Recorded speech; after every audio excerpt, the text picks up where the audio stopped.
yau mun samu nasarar kama shi da kuma gurfanar da shi a wannan kotu ta Noman's Land.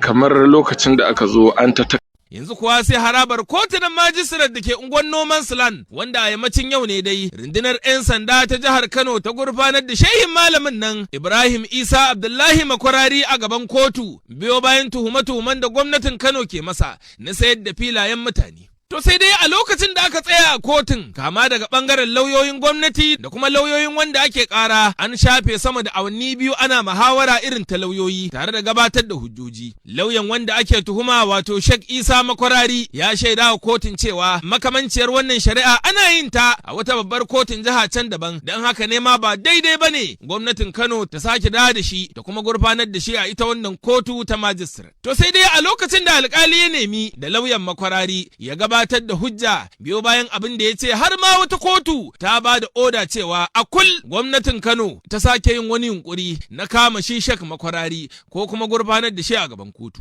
To amma dai lauyan ya nemi da kotun ta bashi zuwa gobe Laraba idan Allah ya kai mu yana mai cewa lallai zai gabatar. To sai dai a nasa bangaren lauyan gwamnati ya bayyana cewa wannan zance da shi lauyan Makwarari ke yi ba shi da tushe ballantana makama domin kuwa ita waccan kotu da yake magana tsawon lokaci aka shafe ana wasan yar buya da shi Sheikh Makwarari da kuma 'yan sanda inda suke neman sa don su bashi sammaci. Sai daga ƙarshe da ƙyar da jibin goshi aka samo yadda aka tallafo shehin aka kuma kawo shi kotu. A dan haka ne ma ya roƙi kotu da ta yi watsi da wancan nema na shi lauyan Makwarari. Sai dai daga bisani mai shari'a Mustapha Datti ya bayyana cewa a gobe Laraba 21 ga wata za a dawo kotun. Alabashi shi lauyan Makwarari ya kawo wancan umarni kotun. Tare kuma da yin umarni da 'yan sanda su ci gaba da rike shi Makwarari a hannunsu. Alabashi idan har an samu wanda zai yi belinsa a shaidawa kotun alabashi ta ba da damar yin haka. Abdul-Jabbar Umar da ke zaman kwamishinan ƙasa da safiyo na jihar Kano wanda ƙorafi da waɗannan zarge-zarge ta ma'aikatarsa suka fito ya bayyana cewa sun shafa tsawon lokaci suna bibiyar Sheikh Ibrahim Isa Makwarari kan zarge-zargen da suke yi cewa sha'ani ne dai irin na kayi nayi tare da sayar da filaye mallakin gwamnati fili ɗaya ya sayarwa da mutum 4 a kalaman bakinsa. Babban mai harƙallar filaye a jihar Kano Ibrahim Isa Makwarari wannan bawan Allah an ɗauki watanni muna neman sa da mu da jami'an tsaro domin mu gurfanar da shi a bisa sayar da kadarorin gwamnati da na al'umma ba bisa ka'ida ba. Satar dukiyar gwamnati da satar dukiyar al'umma ya sayarwa da mutane kusan 419 kenan a takaice. Mun samu nasarar kama shi da kuma gurfanar da shi a wannan kotu. Ba shakka shi wannan bawan Allah shekara da shekaru ya daɗe yana sa kanshi a munanan ɗabi'u. Ma'aikatar ƙasa ba wannan ne karo na farko da muka yi mu'amala da shi ba. Ya daɗe yana zaluntar mutane. Wannan kes ɗin da muke yi a kan shi ya sayarwa da mutane akalla guda 4.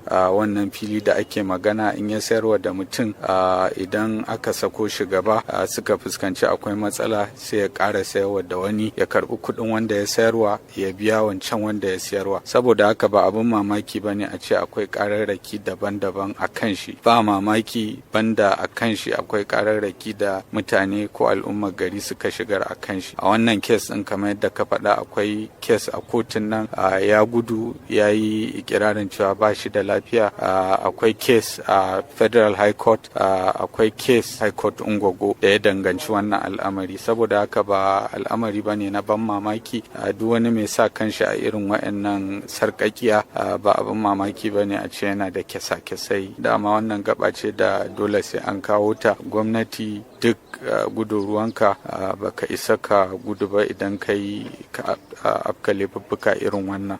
Duk girmanka duk girman rawaninka kamar yadda muka sani shi wannan mutumi kusan babban malami ne a wannan jihar tamu ta Kano. Duk malintarka duk girmanka ko da kana cikinmu ne a gwamnatance rukunin da ma wanda ba shi da ruwa da tsaki idan ka tafka laifi in Allah yadda doka za ta yi halinta. To sai dai a lokacin da aka fito an yi turna da shehin malamin kafin dai daga bisani ya haƙura ya hau mota ya bi 'yan sanda su koma sakamakon umarnin kotu yana mai cewa lallai yana da maganganun da ya kamata ya ambata wa duniya da suke cikinsa yana mai togaciya da cewa shi dai yana da yaƙinin ya fi gwamnatin Kano gaskiya.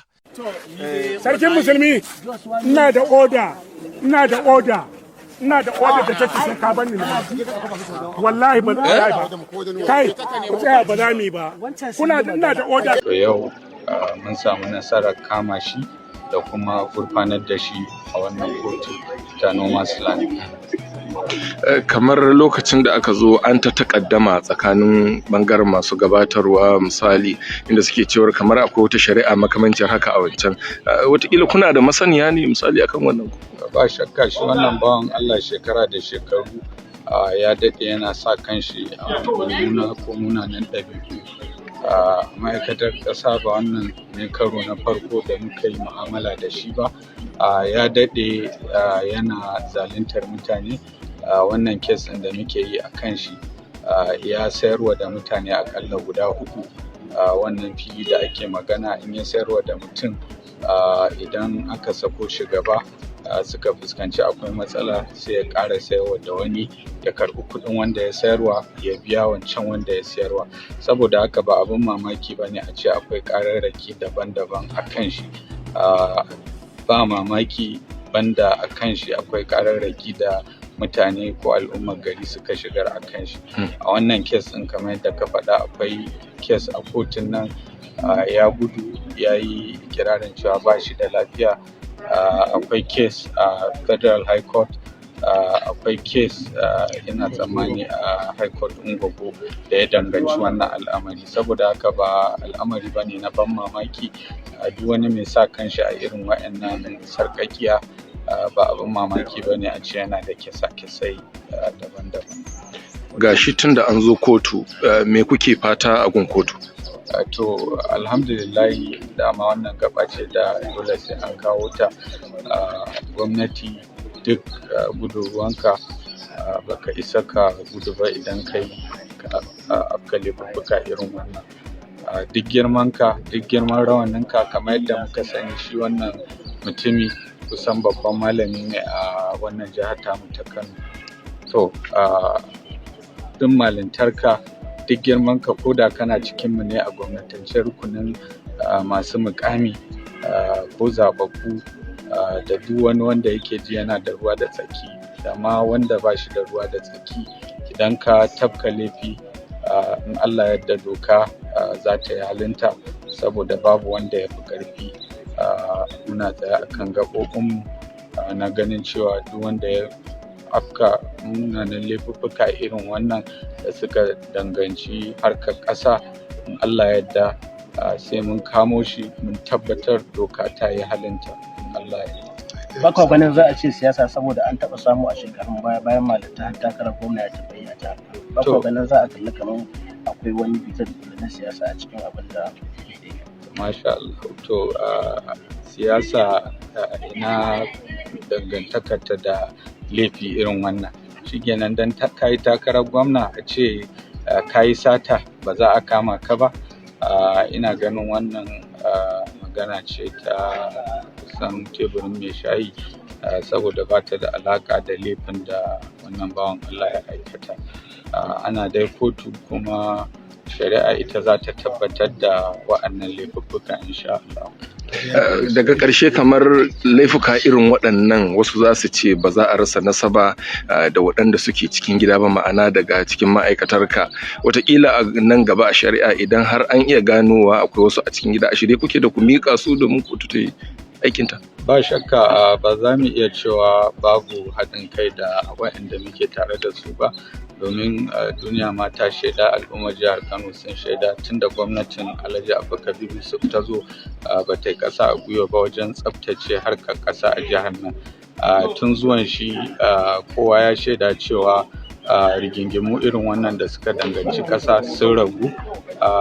Miyagun ma'aikata musamman da suka danganci tambayarka a cikin ma'aikatar ƙasa duk inda suke an yi tankaɗe da rairaya kuma idan mu akai yake na ganin cewa duk wani mai laifi in Allah yadda da an kama shi an yi hukuncin da ya kamata. Saboda haka idan ma akwai ma'aikatanmu da suke gurɓatattu wannan gaba lokaci ne kusan zan iya cewa idan mikiya ne yana kan kowa da kowa muna haskawa kuma sai mun tabbatar da cewa ire-irensu da makarabansu da masu basu gudunmawa ko goyon baya